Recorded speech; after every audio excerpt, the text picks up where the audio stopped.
It's okay to want to feel powerful. I said it. It's okay, it's normal, it's healthy, and I would even argue that it's beneficial for your soul to want more power.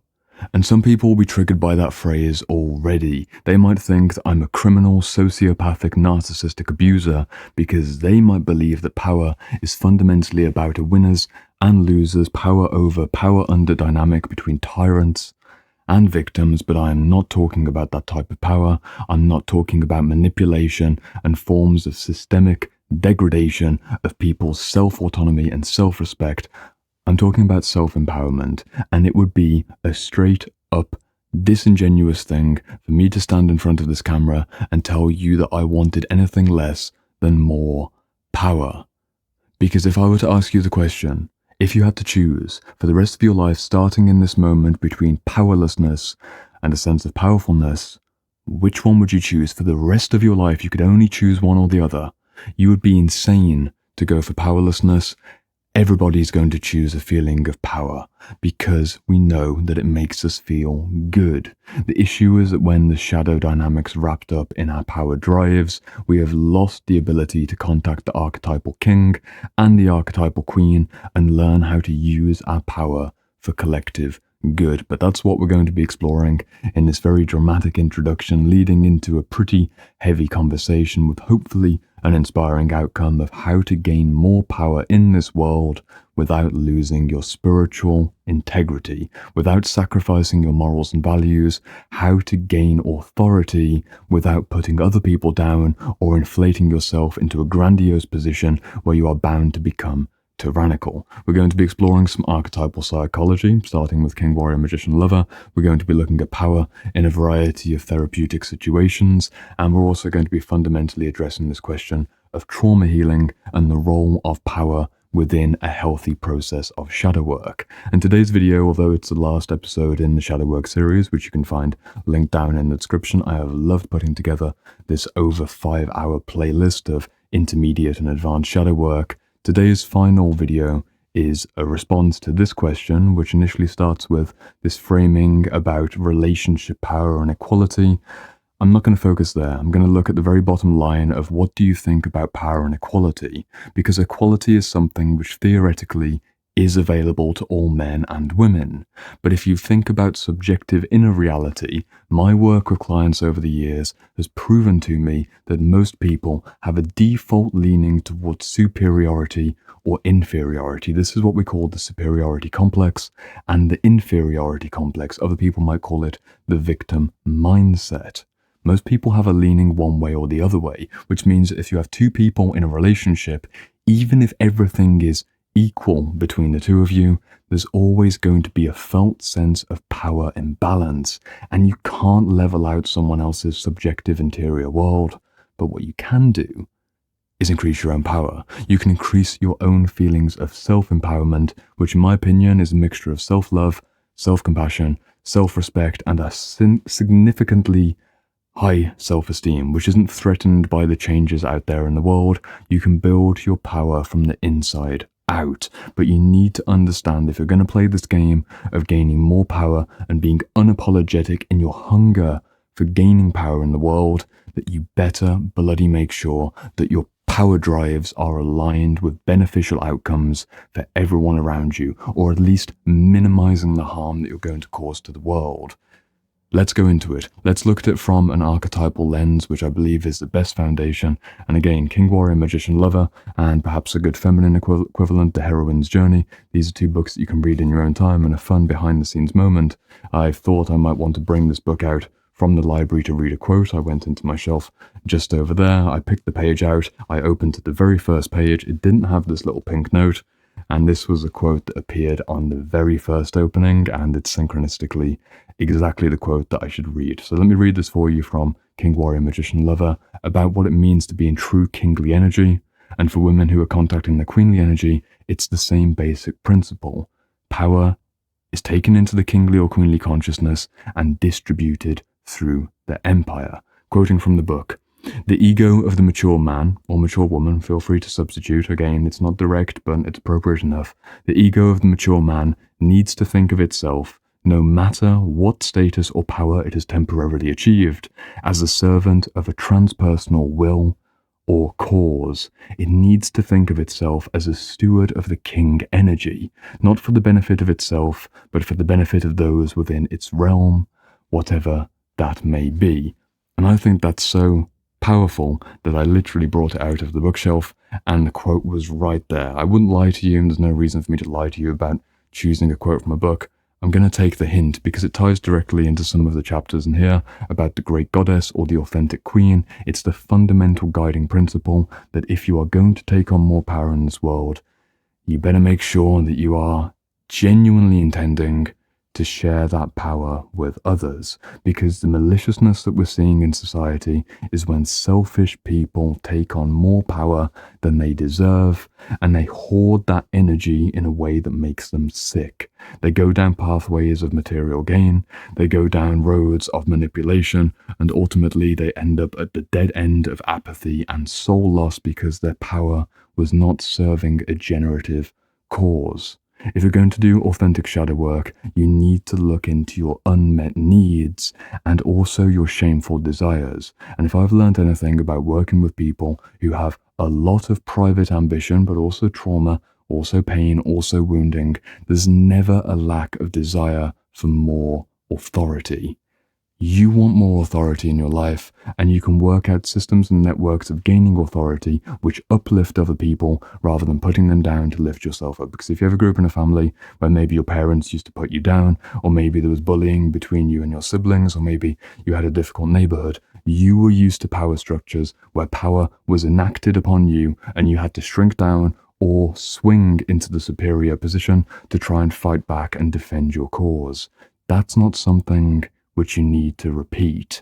That's an old trauma pattern. And yes, maybe if you want to be going up the hierarchy in a corporate workplace, there is something to be said for actual status. If you take two men, for example, when they're first meeting, there are a variety of cues that happen between them very quickly at subconscious levels related to height, related to posture, related to general muscularity, related to confidence. Again, someone could be 5 foot tall and very skinny, but he's got a very strong gaze and he looks you in the eyes and he's got a sense of power about him. It's not all just frame and height. But men do this. If men ever meet each other, and you think of something like a handshake and all those distortions with the power handshaking and the yanking, you can't avoid that. Women do the same thing in different ways. We have different cues to status and power, which we're not trying to level out. We're trying to shift the conversation towards a deeper level of integrity. And that means including your intention, including your spirituality, and including a genuine desire to contribute something to the world in a very kingly or queenly way. If you look into archetypal psychology and you look into the specifics of king or queen consciousness, it's really about giving blessings. And this is something that we miss in the mainstream conversation when we're calling each other kings and queens casually because you benched a new PR at the gym, or maybe you look amazing in that particular outfit, or maybe something has happened that's more of a superficial win. You call them a king, you say, yes, queen.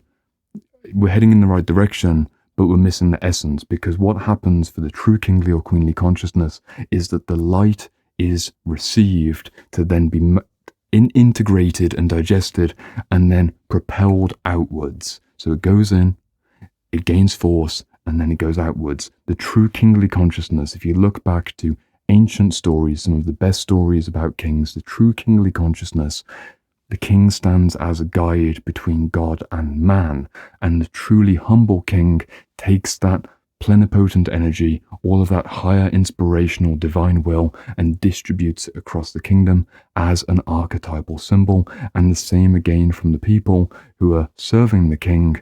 The idea is that all that energy comes back out and makes the land prosper. If you look at any fairy tales where the king or the queen gets sick, you will notice how all of the people in the village also get sick. All of the crops start to wilt, the birds fall out of the sky.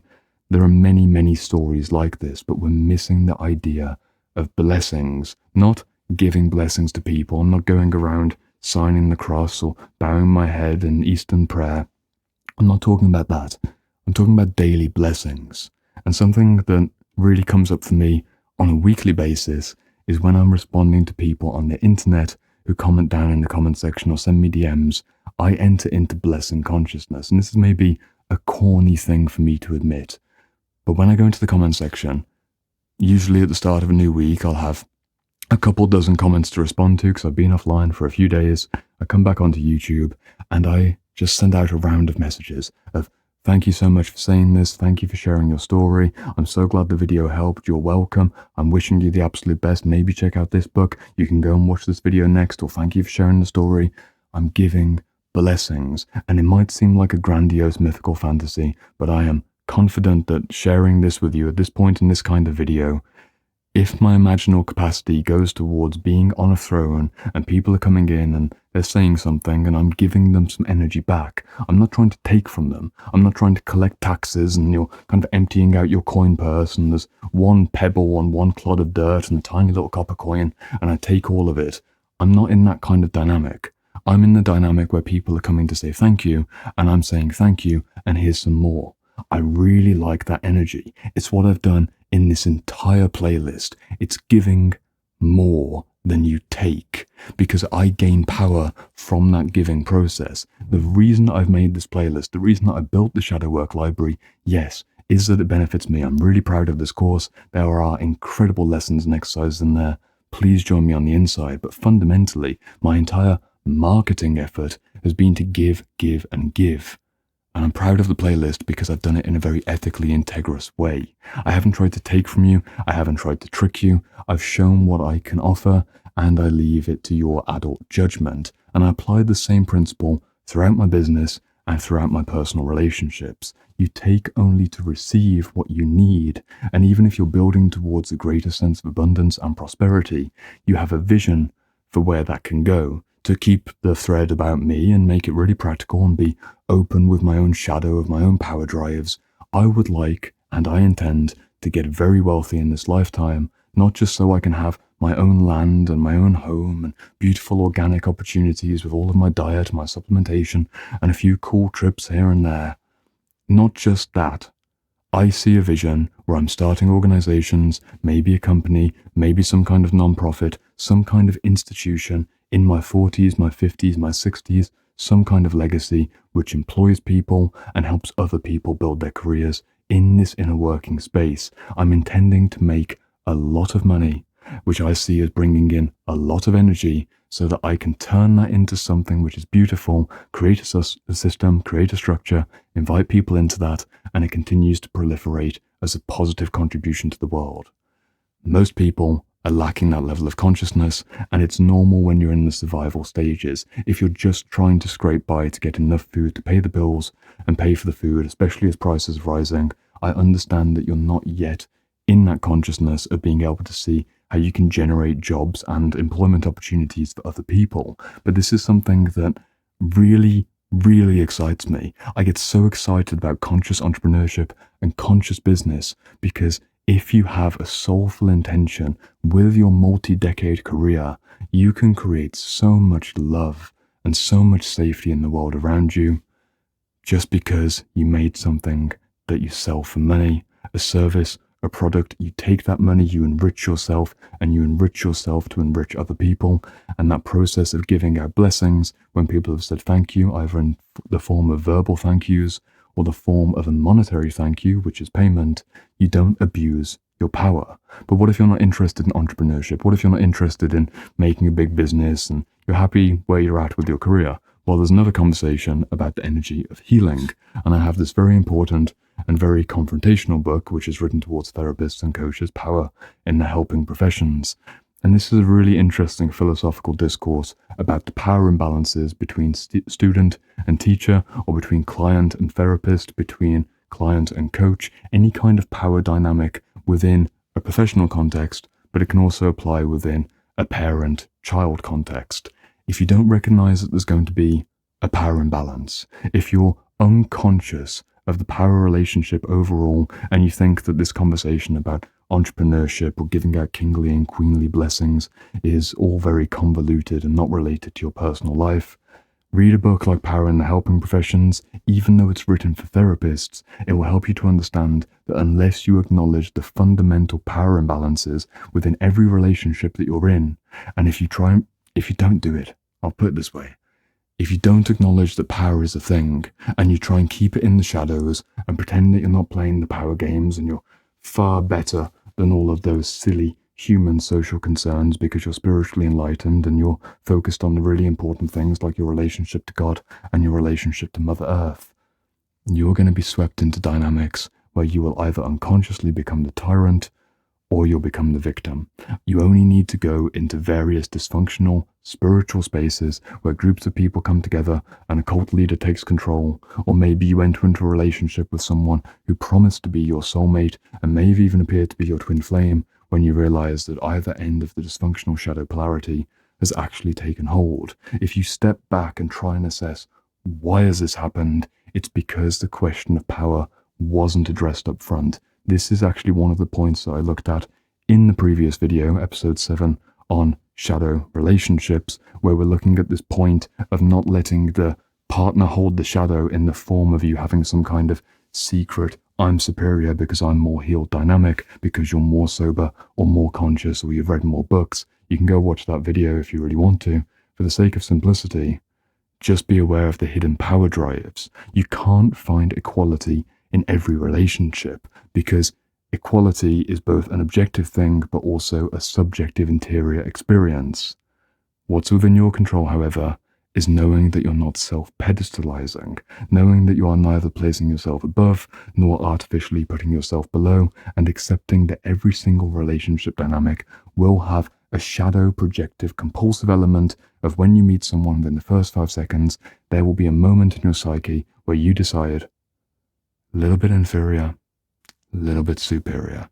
And if you can catch that awareness and try and bring it back, all of your small conversational moments, all of those forgettable gestures will be centered in a more equal way, and you won't be unconsciously drawing power out of people who you perceive to be more powerful or trying to shadow box against those that you believe have power over you. It's a very sophisticated point, and I feel like it's going to be lost through a YouTube video. But for example, to really try and illustrate this, when you're meeting a new person or you're trying to create some kind of connection in a romantic sense, just be aware of that moment. I feel a bit insecure, or, are they really good enough? There might be some healthy level of objective reality assessment that maybe they are indeed below your standard. I don't want you to drop all standards, and I don't want you to be going for, we have to be 50-50 in everything. That's not what I'm talking about.